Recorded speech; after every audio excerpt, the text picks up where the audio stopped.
Scanning for audio.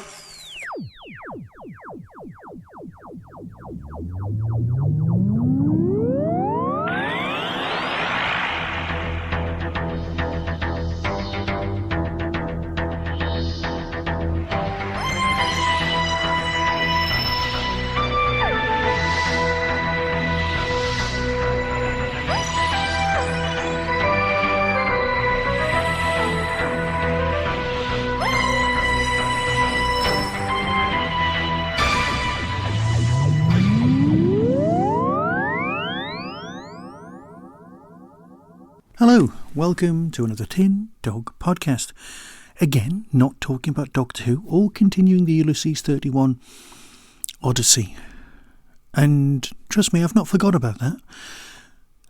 To be honest, I'm pretty sure I should be able to do one of those again very soon. But as a family, we're now watching Stranger Things from the beginning. We've done season 1, you've had that podcast already. This is time for season 2's podcast. And you know what? I know that as of now, the first few days of January 2026, Season 5, Volume, 2 or 3, God knows, has just been announced or broadcast or released or something. And of course, as always, people will be tweeting or Xing or whatever you want to call it, or blue skying about how it was disappointing or something, because that's the nature of something after 5 years. Let's ignore all that, because that's not what I'm here for, because I'm watching this for the first time. So it's new to me. I am indeed late to the party, as I said last time. There is something I forgot to mention last time as well. So, a trip to Florida. Bear with, there's a story, it's connected. And Florida's a little bit warm. And we're just on the edge of Galaxy's Edge, near what used to be the Muppets. Now, as a kid, I used to get a lot of nosebleeds. And that was fine. And I've got a daughter, and she got a nosebleed because of the damn heat. It's just ridiculous in Florida. It's just too damn hot. Okay? But you're there because it's Star Wars land. You're there for a lot of other reasons. But she gets this nosebleed. Now, we're English. When you get a nosebleed, what you do is you deal with it. There are various methods. You put something cold on the back of your neck. Here's the one that works really well. You run a cold tap under your left wrist. That constricts all of the capillaries, and that brings about the end of the nosebleed quite quickly. Pinching your nose, absolutely pointless. Tipping your head back, pointless, because it just drains down your throat. All of that business. It's best to capture the blood as it comes out, and then just wait. Yeah? Because let's face it, your body's usually quite good at healing. However, that's the English approach. In America, the approach is to run around and scream and go, "Oh my God, somebody's bleeding!" Because that's what happened when she went to the loo. Because Americans have this thing about nosebleeds and bleeding in general, where they think that it's the end of the world and everyone's going to die and catch horrible things. It was bleeding ridiculous. So, that's the story of what happened in Galaxy's Edge. And thanks to the nice people in Disney, we got an advanced fast pass on Rise of the Resistance because of that. But the actual people, the members of the public, just went mental. And is that the sort of thing that we should be expecting in this series of Stranger Things? Or is it like the 80s where everyone was just a bit more resilient and just went, "Hey, got a nosebleed," because that's how you know she's using her powers. So let's look at the differences between last season and this one. First off, we open with number 8. How arrogant was the blonde bloke? Was Papa, right? He had the idea to have the psychic army, yeah? MK Ultra was absolutely fine and understandable. But he was tattooing his kids, which is, never a good idea. With 008. It wasn't even 08, thinking he'd have an army of 100. Oh no, he was expecting at least 1,000 psychic kids. Unless it means something else. But I don't think so. Unless she was 8. Well, actually, she wasn't 11. She was... Are they the wrong way up? Is she number 800? No, she was number 8. And she used her powers basically just to walk out. Now, it's wonderful that we open with this. And then for the entire rest of the series, 7, 8 episodes, we just forget she exists. So she sat at the back of our head prodding us every so often going, we're going to come back to her at some point. At some point we will. So picture it. You're the, what are they called, Duffler Brothers? And they'd made this very successful first season. Now you were expecting it to be a one-off, one shot, one and done. It's gone. But it's not. Netflix come back and go, hey, can we have more? So logically what you do is you continue the same narrative threads. You work out what happened and how things got twisted and moved on. But then you kind of have to sow some more seeds in order to continue the narrative further. So one of the big narrative changes is, of course, the introduction of number 8. But another major imperative is the introduction of Super Bob. Yep, there's a hobbit turning up. Hey, it's a hobbit. Now, for those of us who have been listening, for your consideration, I suggest you go back and listen to Harrison Bergeron, which is, of course, his greatest performance. However, this comes in pretty damn second, followed. Well, I know everyone's going to go Samwise was the best. But he's so nice, so lovely, that you think there's something up, there's something going on, because actors bring with them certain levels of baggage, yeah? And he's always played somebody nice. So you're thinking he's playing somebody nice on purpose because it's going to be a bluff. But it's a double bluff because Bob's lovely. Bob is, the one of us. He's one of the extended geek people. He was brilliant, okay?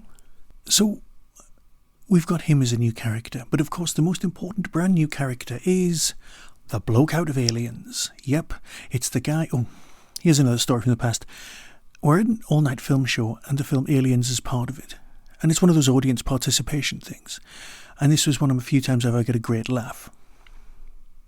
Because he comes on, the guy who runs Hawkins Institute, and then says, I'm a nice guy. And you're like, boo. So in Aliens, he turns up and you're thinking, oh no, it's the bloke who works for the company who's really not a bad guy, but he is the bad guy. So this is what I'm talking about. It's the baggage of people from the 80s who you know from other things, and you're like reading stuff in, going, okay, I know where the baggage comes from, and that lets you double bluff, and it twists what your expectations are, and it's very nicely done. It's a great bit of casting.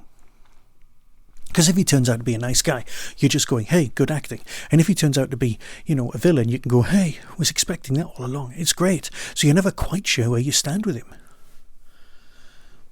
So they're great. You've also got the brand new character of Mad Max, which of course doesn't help balance out the male-female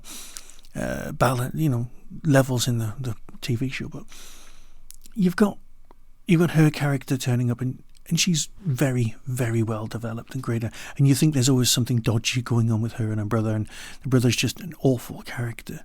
And then you realise what they're suffering from is just being, American teenagers in the 1980s. There's no big monster or big creature apart from the stepdad, who is bleeding appalling.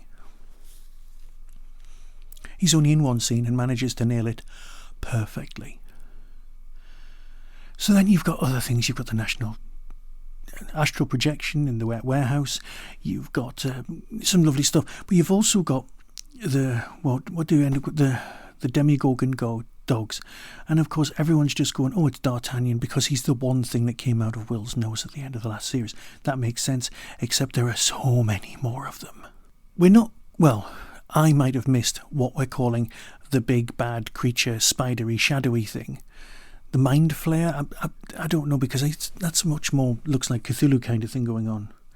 You see, the problem with this series is you need to be dealing with the actual nature of the Upside Down. What is it? If it's a parallel universe, then that makes sense. But why are the buildings there? Who built those buildings? Is this a post-nuclear war? Is this a post-atomic war?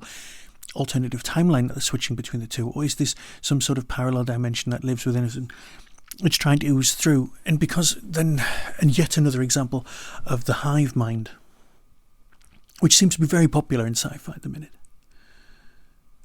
So it began to feel a bit like filler, but not really, because it grabbed you, and it was grabbed you in a subtle way. You've got the extended storyline of what happened to Barbara, and then you've got that investigator who is frankly odd. But it is good that they water down the truth and send it off so that the experimentation in Barbara is sorted. We get all of that. But it's the nature of the Upside Down that kind of is niggling away at the back of my head. But we have got another 3 seasons of this, and I'm guessing that the other seasons from this point onwards won't be fixated on the same, Demogorgon, creatures from this other dimension kind of thing. There'll be different stuff. There'll be different stuff going on. And of course, we've probably got more teenagers growing up fun and nonsense. But is it going to be a bit more like Grey and Chill with Just Say No, which was big in the 80s, and a lot of other exciting, fun stuff? I'm just not sure. It was a bit weird at the very end where Super Bob was being eaten by the Demogorgons. It was kind of, there's 4 of them chomping down on him, like, we get it, he's dead. But they had to make a definite point that he was definitely dead and was definitely not coming up. Now, I was convinced that this series was set in 1985, okay? I thought that season 1 was 84. I thought that season 2 was 85, and season 3 was going to be 86, and so on. But it's not. Because at the very end of this, it's the snowball in 84. Which means, does season 1 take place in 83? Now, if they're 12 in 1983, that makes them exactly 1 year older than me, character-wise. Born in 1971. Which means that as of now, those characters, if they survived, are 55. That's going to put things in a bit of perspective for us all, isn't it? Yeah. My wife was saying that all the characters are lifted archetypes, because the new guy, Mad Max's brother, I'm sorry about that, I've forgotten his name. Is it Steve? No, Steve's the other guy. Steve's character development is brilliant in this, by the way. He's so coming along. He's becoming definitely part of the crew. And he started off as a dick, and he's moved on, and he's so much better. I can't wait to see where they're taking him from this point, because he just works as a character. In fact, to be honest, they all work tremendously well. It's a glorious piece of writing, really nicely done. And you know what? 9 episodes, I just kind of kept going. Yes, it took a while to get through, but it wasn't getting through, it was enjoyment. Then you had number 8 turning up, and I'm sure she can come back because you now have the existence of the dad character, Papa, possibly being out there somewhere. I don't know where we're going with season 3. Definitely don't know about the others at all. But I'm sure things are going to be developing along nicely. And it is really nice that 11 is now the legal guardian of the sheriff. And I spent ages trying to work out where I knew him from.